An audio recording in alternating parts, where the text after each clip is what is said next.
नमस्कार दोस्तों, आप सभी का स्वागत है देवेंद्र क्लासेस यूट्यूब चैनल में। टॉपिक जैसा कि आपको पता है डेली रात को आपको मिल रहा है। ज्योग्राफी का लगातार क्लासेस चल रही हैं, लेकिन आज भी टॉपिक पढ़ाया था, लेकिन थोड़ी सी दिक्कत हो गई उस क्लास में, तो दोबारा से ये क्लास आपके लिए पढ़ानी पड़ रही है, जो रात को 9 बजे ही आपको अभी मिलेगी। आप इसे पढ़ेंगे। ये टॉप 10 तो नहीं है, लेकिन 50 क्वेश्चन लगभग इस क्लास में कवर किए गए हैं। मॉडर्न हिस्ट्री के क्वेश्चन हैं। इन सारे क्वेश्चंस को आप लिख लेंगे। जो वो क्वेश्चंस मैंने सेलेक्ट किए हैं, छांटे हैं, जो सबसे ज़्यादा पूछे जाते हैं। ज्योग्राफी क्लास आपको कल से लगातार मिलेंगे। आज भी बनाई थी, रिकॉर्ड हुई थी, फसलों के बारे में पढ़ाया था, लेकिन उसमें किसी कारण की वजह से आवाज़ नहीं आ पाई, वॉइस नहीं आ पाई, तो वो लगभग 1 घंटे की क्लास खराब हो गई। ठीक है, इस वजह से दोबारा से ये क्लास शूट करनी पड़ रही है, बनानी पड़ रही है। तो आप इस क्लास को देखिएगा, नोट्स बनाइएगा। इसका भी मॉडर्न हिस्ट्री की टॉप क्लास है। ये बहुत सारे क्वेश्चंस ऐसे हैं इसमें जो सबसे ज़्यादा एग्जाम में, अलग अलग एग्जाम्स में पूछे गए हैं। और जैसा कि मैं आपको लगातार बता रहा हूँ, भूगोल के और हिस्ट्री के, इन दोनों के सबसे ज़्यादा क्वेश्चंस जीएस के पोर्शन में पूछे जाते हैं, और हिस्ट्री में मॉडर्न हिस्ट्री वाले पार्ट के सबसे ज़्यादा।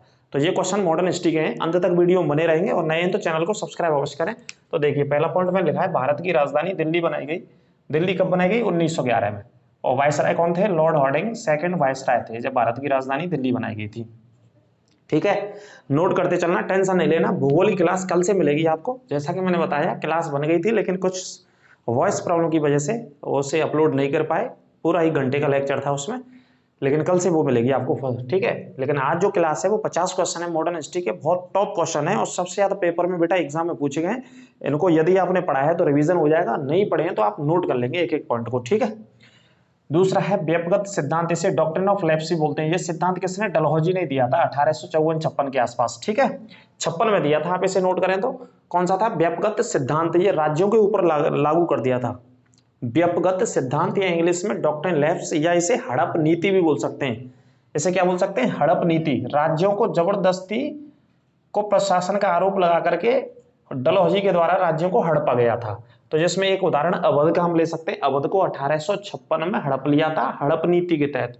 कौन से वायसराय के द्वारा? डलहौजी के द्वारा। तो याद रखना। ठीक है, आगे बात करते हैं। फूट डालो राज करो। फूट डालो राज करो की नीति पे कौन चला भारत में? Lord Curzon. लॉर्ड कर्जन ने भारत में, जो कि वायसराय था, आप जानते हैं बंगाल विभाजन लॉर्ड कर्जन ने किया था 1905 में। इसी के समय में सिंचाई विभाग की स्थापना हुई थी। इसी के समय में पुरातत्व विभाग की भी स्थापना हुई थी। और इसने सबसे खराब जो काम किया भारत के इतिहास का, वो 20 जुलाई 1905 को बंगाल को विभाजन करने की घोषणा करी, और 16 अक्टूबर को 2 हिस्सों में बंगाल को बांट दिया था। पूर्वी हिस्सा और पश्चिमी हिस्से में बांट दिया था। चूंकि कारण यह तर्क दिया जाता है कि बंगाल में एकता की भावना स्थापित होती जा रही थी, जनमानस इकट्ठा होता जा रहा था, सारे लोग ब्रिटिश सरकार के खिलाफ। तो अंग्रेजों को डर लगा तो फूट डालो और राज करो की भावना के तहत ये उन्होंने बंगाल के 2 हिस्से कर दिए। आगे बात करते हैं 1857 का विद्रोह के समय वायसराय कौन था? कैनिंग था। 1857 का विद्रोह बेटा कब हुआ? 1857 में ही हुआ, 29 मार्च से शुरू हुआ। कहना यह था। विस्फोट कब हुआ इसका? 29 मार्च को। और वायसराय कौन था? लॉर्ड कैनिंग था। ठीक है, ये पॉइंट याद रखना है। और लॉर्ड कैनिंग वैसे भी भारत का पहला वायसराय था। आपसे पूछा जाए कि भारत का पहला वायसराय बताइए, तो लॉर्ड कैनिंग ही भारत का पहला वायसराय था। छाप लेना इसको। अंतिम वायसराय की बात करें तो लॉर्ड माउंटबेटन था, भारत का 34वां था ये नंबर में। अंतिम वायसराय था लॉर्ड माउंटबेटन। वर्ष लिखे तो आपको पता ही है 1947 तक ये था, 48 तक था, 48 में वापस गया था, तो अंतिम वायसराय था। आगे बात करते हैं। एक वर्ष है 1793। इस वर्ष में एक व्यवस्था लागू की गई। इस व्यवस्था को बोला जाता है स्थायी बंदोबस्त व्यवस्था। ये किसने लागू करी? लॉर्ड कॉर्नवालिस ने। और कहां पे लागू करी? नोट भी कर लेना बेटा, ये वो क्वेश्चन है जो सबसे ज्यादा एग्जाम में पूछे गए मॉडर्न हिस्ट्री के क्वेश्चन हैं। टॉप 50 क्वेश्चन हैं, बहुत सारे भी मैं इसमें से बता सकता हूं, लेकिन यही मैंने सेलेक्ट करके आपके लिए लिखे। एक एक को छाप लेना, आप लिख लेना इनको नोट्स में। ठीक है, तो लॉर्ड कॉर्नवालिस ने ये व्यवस्था लागू करी, और व्यवस्था का नाम बेटा स्थायी बंदोबस्त, परमानेंट सेटलमेंट व्यवस्था। इसमें पूरा मालिकाना हक एक जमींदार को दिया जाता था, और जमींदार किसानों से टैक्स लेकर के अंग्रेजों को देता था, मतलब ब्रिटिश सरकार को देता था। तो ये व्यवस्था किसने लागू करी? कॉर्नवालिस ने। और कहां पे लागू करी? बंगाल में। बंगाल के अलावा भी लागू की। वर्ष नोट कर लेना, 1793 में ये लागू की गई थी। पूछा जाता है कई बार इसे लेकर के। आगे बात करते हैं 1857 का जब विद्रोह चल रहा था, तो उस समय जो मुगल बादशाह थे वो कौन थे भारत के? बहादुर शाह जफर सेकंड थे मुगल बादशाह। अंतिम बादशाह भी कह सकते हैं। 1857 के समय भी ये मुगल बादशाह थे। इनको अंग्रेजों ने बंदी बना करके कहां पे भेज दिया था? रंगून भेज दिया था। बंदी बनाकर कहां पे भेज दिया था? रंगून। रंगून का बाद में क्या नाम हुआ? बर्मा। और बर्मा का अब क्या नाम है इसका, म्यांमार। तो ये नाम बदलते रहे हैं इसके, तीनों नाम लिख लेना। उस समय रंगून बोलते थे, फिर बर्मा हो गया, बर्मा के बाद म्यांमार हो गया, ठीक है। तो भारत के अंतिम मुगल बादशाह बहादुर शाह जफर सेकंड को बंदी बनाया अंग्रेजों ने 1857 के विद्रोह के समय, क्रांति के समय, और बंदी बना करके रंगून भेज दिया, यानी कि म्यांमार भेज दिया, जो भारत का पड़ोसी देश है, ठीक है, 7 सिस्टर वाले राज्यों के दक्षिण में स्थित है। आगे बात करते हैं, एक उपन्यास बड़ा एग्जाम में आता है, उपन्यास का नाम आनंद मठ है, आनंद मठ उपन्यास है, और ये काय पे आधारित है, सन्यासी विद्रोह पर। एक विद्रोह हुआ था जिसका नाम था सन्यासी विद्रोह, और सन्यासी साधु सन्यासियों ने ही किया था ये विद्रोह, ठीक है। और कहां पे हुआ था ये विद्रोह, राज्य लिख लेना, बंगाल में हुआ था। इसी पर आधारित ये उपन्यास लिखा गया आनंद मठ।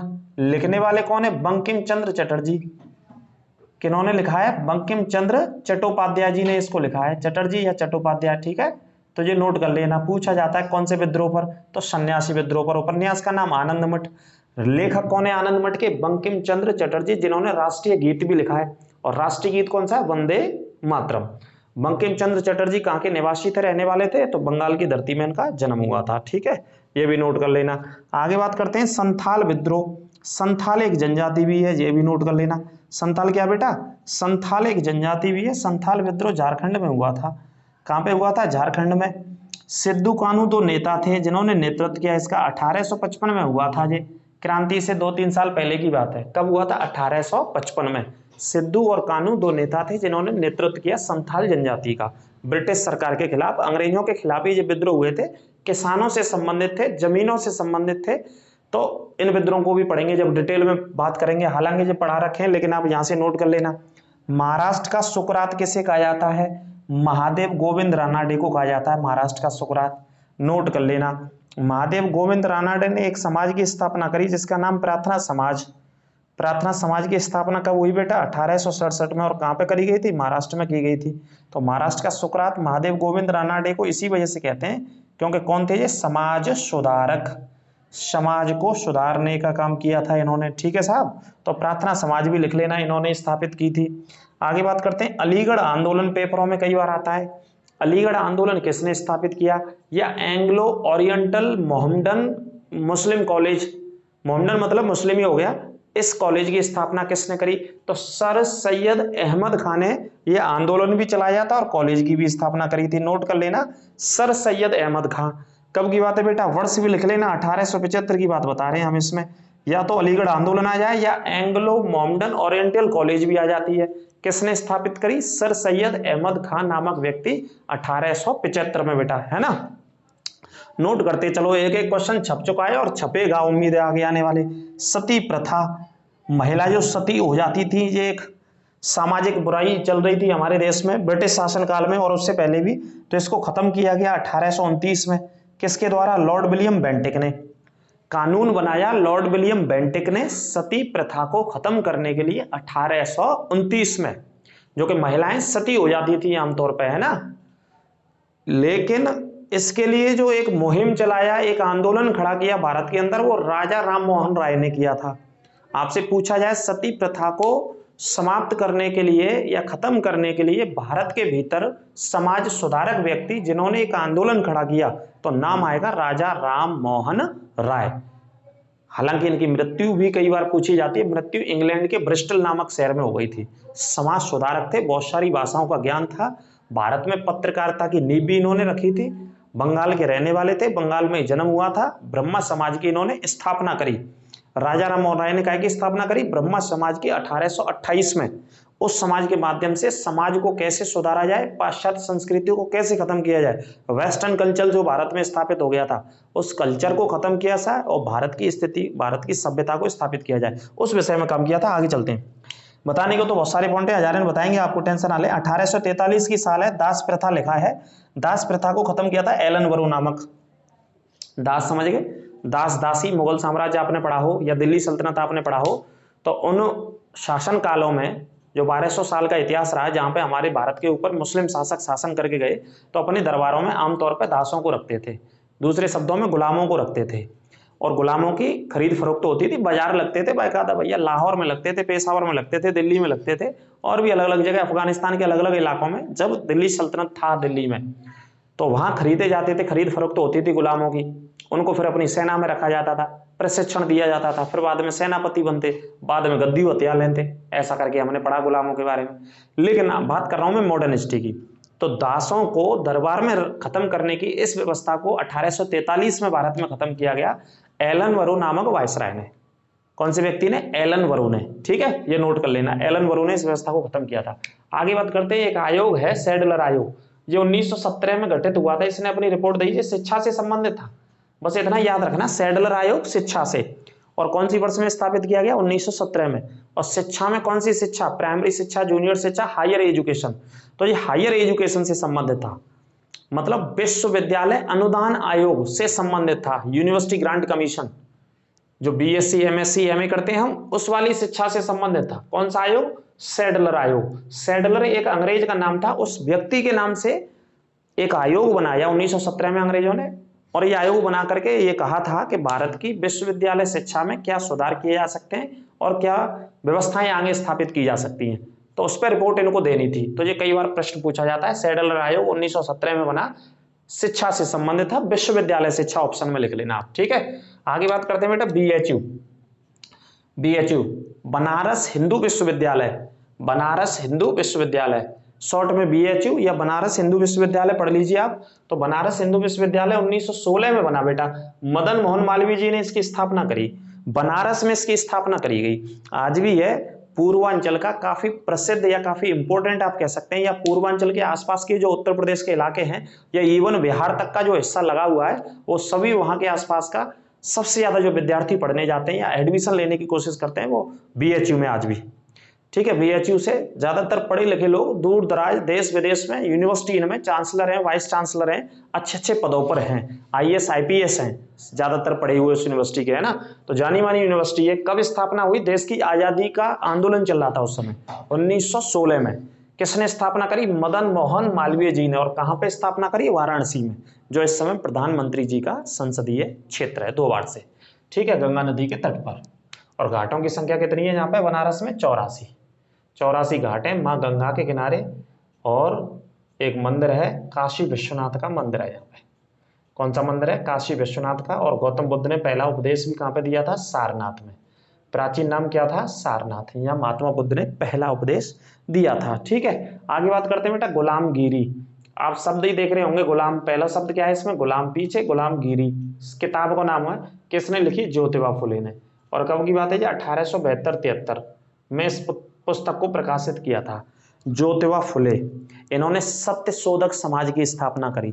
ज्योतिबा फुले जो कि हरिजन समाज से आते थे, दलित समाज से आते थे। इनकी पत्नी का नाम सावित्रीबाई फुले था, जिन्होंने स्त्रियों की शिक्षा के लिए आंदोलन चलाए भारत में और काम किया स्त्रियों की शिक्षा के लिए बहुत बड़े पैमाने पर, सावित्रीबाई फुले ने। और ज्योतिबा फुले ने भी बहुत हद तक भारत में कार्य किया था। और ये गुलामगिरी पुस्तक उनकी लिखी हुई है। गुलाम समझ सकते हैं कि दलितों को या हरिजनों को किस तरीके से बिहेव किया जाता था, व्यवहार किया जाता, उस आधार पर यह पुस्तक लिखी गई है, तो नोट कर लेना। और सत्य शोधक समाज भी लिख लेना, इन्होंने बनाई थी। वर्नाकुलर एक्ट लिखा है हमने 1878 में, लॉर्ड लिटिन ने लागू किया था। ये वायसराय था, गवर्नर जनरल बोल सकते हैं, वायसराय तो कैनिंग के बाद बोलते हैं।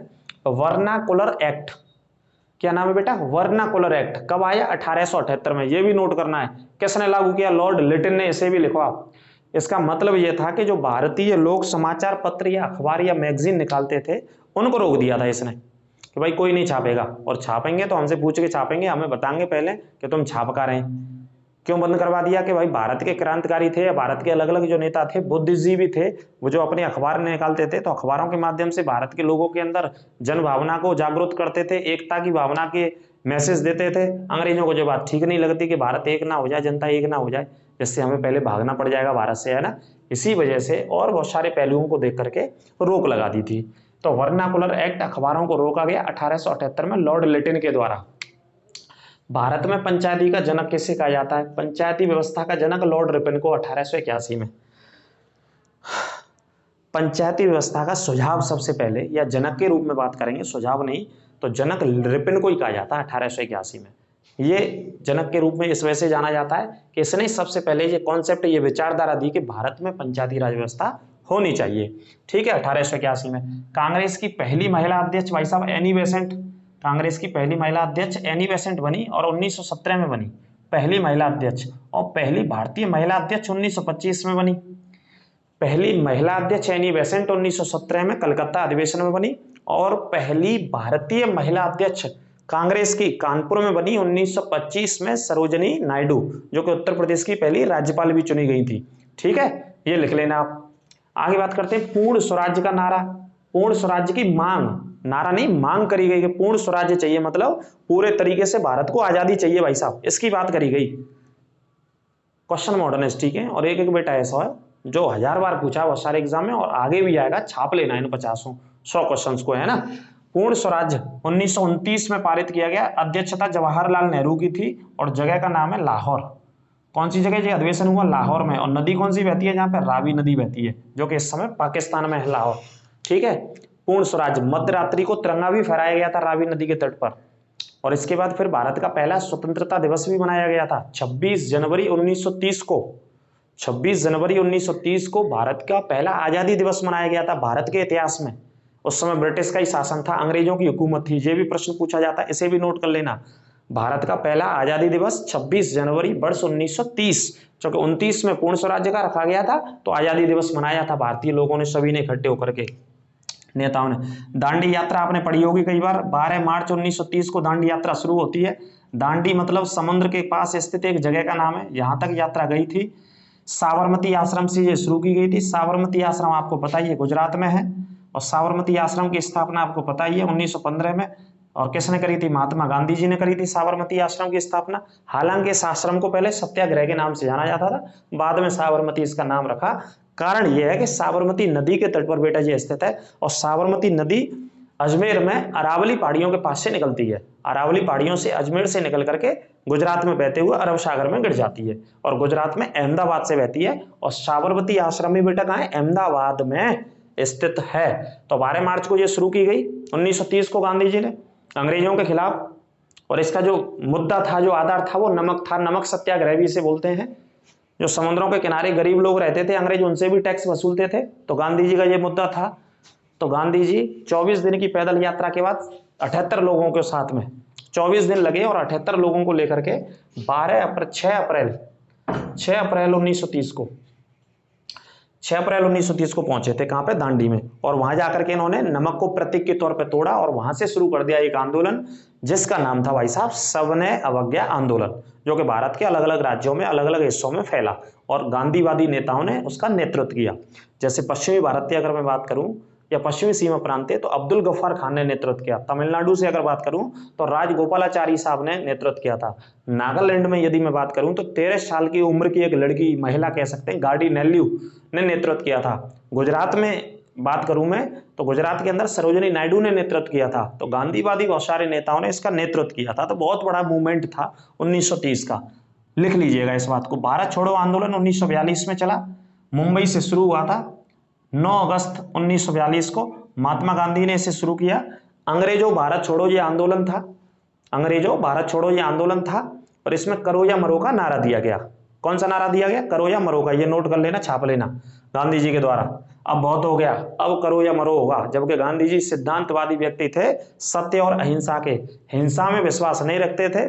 जब लगा गांधी जी को कि अंग्रेज ऐसे भारत नहीं छोड़ेंगे, तो फिर नारा दिया गया करो या मरो का। ठीक है, वर्धा में इसका प्रस्ताव पारित हुआ, और बंबई से ये शुरू कर दिया गया। तो गांधी जी को इसी आंदोलन के तहत उठा करके अंग्रेजों ने जेल में डाल दिया, और गांधी जी को भारत छोड़ो आंदोलन के दौरान पुणे में स्थित आगा खां पैलेस जेल में रखा गया। कौन सी जेल में रखा गया? आगा खां पैलेस। और जवाहरलाल नेहरू जी को अहमदनगर की जेल में, और डॉक्टर राजेंद्र प्रसाद जी को पटना जेल में रखा गया था।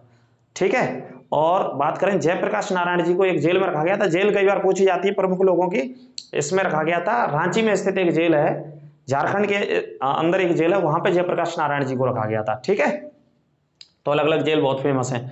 इंडिया हाउस है तो नाम इंडिया, पीछे हाउस, ये लंदन में, लेकिन कहां पे स्थित है? लंदन में। सर्वेंट ऑफ इंडिया सोसाइटी, इसमें भी बहुत सारे लोग शामिल थे। भारत की आजादी के लिए ये सोसाइटी बनाई गई थी। गोपाल कृष्ण गोखले ने इसकी स्थापना करी थी 1905 में। गोपाल कृष्ण गोखले ने सर्वेंट ऑफ इंडिया सोसाइटी की स्थापना कब करी? 1905 में। आगे बात करते हैं ब्रिटिश पार्लियामेंट के इतिहास में, मतलब अंग्रेजन के संसद के इतिहास में पहले भारत के व्यक्ति जो वहां के सांसद चुने गए, दादा भाई नौरोजी, छाप लेना। कौन सांसद चुने गए? दादा भाई नौरोजी। काय के सांसद चुने गए? ब्रिटिश संसद के, ब्रिटिश पार्लियामेंट के। इंडिया की बात ना है रही, वहां चुनाव लड़े और वहां सांसद बने, जिनका नाम था दादा भाई नौरोजी, और कई सालों तक वहां रहे। दादा भाई नौरोजी वो एकमात्र व्यक्ति थे जिन्होंने सबसे पहले राष्ट्रीय आय का आकलन लगाया था 1867 में, और 20 रुपए बताई थी उस समय भारत की राष्ट्रीय आय का आकलन लगा करके 1867 में। और दादा भाई नौरोजी वो व्यक्ति थे जिन्होंने एक सिद्धांत दिया था, धन के निष्कासन का सिद्धांत। जैसे अंग्रेजों ने हमारे संसाधनों की लूटमार करी और यहाँ ले गए अपने देश में, तो वो पूरा ब्यौरा भी लिखा दादा भाई नौरोजी ने, है ना। Grand old man of India भी इनको कहा जाता है, वृद्ध पुरुष भारत का कहा जाता है। बहुत सारे पॉइंट आपको ल्यूसेंट में मिलेंगे जीके की किताबों में, तो आप इसको याद रखना। एकमात्र व्यक्ति जो ब्रिटिश पार्लियामेंट के सदस्य रहे, दादा भाई नौरोजी, ठीक है। कांग्रेस को भीख मांगने वाली संस्था, बाल गंगाधर तिलक जी ने कहा था कि भैया जे तो भीख मांग रहे हैं, कौन देश है ना आजाद कराए भाई। ये बात कौन ने बोली? कांग्रेस एक भीख मांगने वाली संस्था है, कांग्रेस एक भीख मांग रही है। वैकर इंस्टीट्यूट है, जे भीख मांगने वाली संस्था है। बाल गंगाधर तिलक जी के द्वारा कहा गया। क्यों कहा गया? कि कांग्रेस की स्थापना 1885 में हुई, और 85 से 15 को कौन सी वर्ष में आएंगे? 19 में आएंगे, और 1905 लगभग 20 सालों तक कांग्रेस ने देश की आजादी को लेकर के कोई बड़ा कदम नहीं उठाया, बड़ा स्टेप नहीं उठाया। अंग्रेजों से कोई बात नहीं करी, ब्रिटिश हुकूमत से कोई बात नहीं करी, जिससे देश की आजादी के लिए कोई बातचीत हो पाती आगे के लिए। तो इन सारी घटनाक्रमों को देखते हुए, और भी आगे के घटनाक्रमों को देखते हुए, कि कांग्रेस क्या करती कि पत्र लिखती कि ले साहब हमने जे अधिकार चाहिए साहब, देश आजाद कराओ, जे भाई अधिकार दो हम का। लोगों ने कहा जी अधिकार दो साहब, उत्पादन के, खान पीन के, जावे के आवे के। तो लेटर लिखते, चिट्ठी लिखते। अब चिट्ठी लिखवे तो कौन अंग्रेज मानने? जो अंग्रेज ताकत के दम पे भारत में आए, जिन्होंने प्लासी की लड़ाई जीती, जिन्होंने बक्सर की लड़ाई जीती, जिन्होंने फ्रांस के लोगों से कर्नाटक की लड़ाइयां जीती, और बहुत सारे काम किए, जिन्होंने राज्यों को जबरदस्ती हड़प लिया, वो पत्रंते मानते, लव लेटरंते, है ना। कई बार ऐसे कहते हैं कि लव लेटर, प्यार भरे पत्र लिखते कि करो आजाद। कैसे आजाद होगो देश? ऐसे होगो? ऐसे नहीं होगो। तो बाल गंगाधर तिलक ने कही कि ये तो भीख मांग रहे हैं, देश को आजाद नहीं करा रहे, देश आजाद इस तरीके से नहीं होगा अंग्रेजों से बात करके। तो 85 से 1905 के 20 साल के अपने कांग्रेस के इतिहास में कोई बड़ा स्टेप और बड़े तरीके का थे उन्होंने काम नहीं किया। तो आगे चल के जैसे ही 5 थे 2 साल और जोड़ेंगे तो 1907 आई, तो कांग्रेस में थे 2 हिस्सा है यही बात के ऊपर, कि आप देश को लेकर के, देश की व्यवस्था को लेकर के, देश की आजादी को लेकर के अंग्रेजन से बात ना कर रहे। तो 2 धड़ बन गए कांग्रेस पार्टी में से, एक हो गया गर्म दल और एक हो गया नरम दल। और ये विभाजन कब हुआ कांग्रेस में? पहली बार 1907 में, और ये अधिवेशन हो रहा था सूरत में, और सूरत में नदी बहती है ताप्ती, और सूरत जाना जाता है हीरों के कारोबार के लिए, साड़ियों के लिए भी जाना जाता है, कपड़े के लिए भी जाना जाता है आमतौर पर सूरत शहर, है ना। सूरत बंदरगाह भी है, जहाँ से दिल्ली सल्तनत के समय सबसे ज्यादा व्यापार किया जाता था, बहुत सारी पश्चिमी कंट्रीज के लिए उस समय, है ना। बहुत सारे पॉइंट है, बताएंगे तो उसमें। लेकिन सूरत में विभाजित हो गई थी, जिसकी अध्यक्षता रास बिहारी घोष ने करी थी 1907 में। ताप्ती नदी बहती है, नोट कर लीजिएगा, ठीक है। तो भीख मांगने वाली किसने कहा? बाल गंगाधर तिलक जी ने। और बाल गंगाधर तिलक जी कहाँ से संबंध रखते थे? महाराष्ट्र से संबंध रखते थे बाल गंगाधर तिलक जी। और इन्होंने अपना जीवन का ज्यादातर समय पत्रकारिता के तहत जिया, निर्वाह किया, मैगजीन्स वगैरह छापते थे बहुत सारी, है ना। तो बाल गंगाधर तिलक जी को अंग्रेजों ने पकड़ा, चूंकि अंग्रेजों ने ज्यादा खतरा है वो, तो एक अंग्रेजों ने पकड़ के 1908 के आसपास की बात है, जेल में डाल दिया। और जेल में भी कहाँ डाला? मांडले, म्यांमार में, म्यांमार की जेल में डाला था बाल गंगाधर तिलक जी को। और वहां 1908 में मांडले की जेल में डाला था। उसके बाद वो रिहा है के आए कई साल के बाद, फिर एक आंदोलन चला था भारत में बहुत बड़ा, ठीक है। तो ये बहुत सारे पॉइंट है जो पूछे जाते लगातार मॉडर्न हिस्ट्री के, है ना। एक एक पॉइंट आप छाप लेना बहुत अच्छे से। आगे फिर कब चर्चा करेंगे, पूरी कहानी और स्टोरी बताएंगे, चिंता ना करो। आगे बंगाल विभाजन कब हुआ? 1905 में। और किसने किया? लॉर्ड कर्जन ने, लॉर्ड कर्जन ने किया साहब। और 1905 में हुआ था, क्या हुआ था? बंगाल विभाजन। और घोषणा हुई थी इसकी 20 जुलाई को, लेकिन फाइनली इसको 16 अक्टूबर को विभाजित कर दिया था, 16 अक्टूबर 1905 को। अभिनव भारत एक क्रांतिकारी संस्था थी, कई बार पूछी जाती है पेपरों में। अभिनव भारत 1904 में स्थापना हुई, नासिक में स्थापना हुई। और किसने करी थी? बीडी सावरकर साहब ने 1904 में महाराष्ट्र के नासिक शहर में, जो कि नासिक काय के लिए जाना जाता है? काय का जाना जाता है नासिक? पढ़ो, अंगूर, संतरा, संतरों का, संतरों का शहर कहते हैं नासिक को, संतरों का कहते हैं। पता नहीं, अब बताना कमेंट बॉक्स में काय का कहते हैं, मैं भूल गया। प्याज का शहर तो कहते हैं, प्याज का सबसे ज्यादा उत्पादन उधर नासिक में होता है। महाराष्ट्र सबसे ज्यादा उत्पादन करता है, एशिया में सबसे ज्यादा काय का उत्पादन होता है? प्याज का महाराष्ट्र करता है, और एशिया की सबसे बड़ी मंडी भी है। लेकिन नासिक में संतरा होते कि अंगूर होते हैं, ये हम भूल गए। जाए आप कमेंट बॉक्स में बताइए भैया, फिर अगली क्लास में बताएंगे, ठीक है। तो एक बात और बता रहा था मैं आपको बाल गंगाधर तिलक जी के बारे में। बाल गंगाधर तिलक जी ने महाराष्ट्र में शिवाजी उत्सव और गणेश उत्सव, इन दोनों उत्सव, दोनों फेस्टिवल्स को शुरू किया था। किसने शुरू किया था? बाल गंगाधर तिलक जी ने। जो आजकल आप देखते हैं ना, अगस्त सितंबर का महीना जैसे ही आएगा तो बड़ी धूमधाम से महाराष्ट्र के अंदर, मुंबई के अंदर कौन सा उत्सव मनाते हैं? गणेश उत्सव मनाया जाता है ना। गणेश जी की विशेष पूजा करी जाती है, जो कि भारत में भी किया जाता है अलग अलग स्थानों पर, लेकिन मुंबई में ज्यादा होती है, आप देखते हैं महाराष्ट्र में। और शिवाजी उत्सव, इन दोनों को शुरू करने का श्रेय कैसे जाता है? बाल गंगाधर तिलक जी को। तो धार्मिक रूप से भी उन्होंने शुरू किया था इन उत्सवों को, जो कि भारत में आज तक चल रहे हैं। समाज को एकता के सूत्र में स्थापित करने के लिए शुरू किया गया था, लोगों को धार्मिक पक्ष से जोड़ने के लिए, अंग्रेजों के खिलाफ, है ना। तो दोनों फेस्टिवल भी आपको याद रखने, कौन कौन से? गणेश वाला और शिवाजी उत्सव वाला। कई बार पूछा जाता है, क्योंकि वो महाराष्ट्र के थे और महाराष्ट्र में ही उसकी नींव रखी। लेकिन आजकल आप देखेंगे, देखिए 2 महीने बाद सितंबर के महीने में मेरे हिसाब से पूरे देश में मनाया जाता है। अब तो गांव गांव में मनाया जाता है गणेश उत्सव, है ना, शिवाजी उत्सव। तो ये पॉइंट थे मॉडर्न हिस्ट्री के बहुत सारे, इन्हें रट लेना, छाप लेना, लिख लेना। और अगर आपने पहले से पढ़ रखे हैं तो रिवीजन हो जाएगा, अच्छी बात है। और नहीं पढ़े हैं तो जरूर लिख लेना, इनको काम आएंगे ये आपकी आने वाली परीक्षाओं में।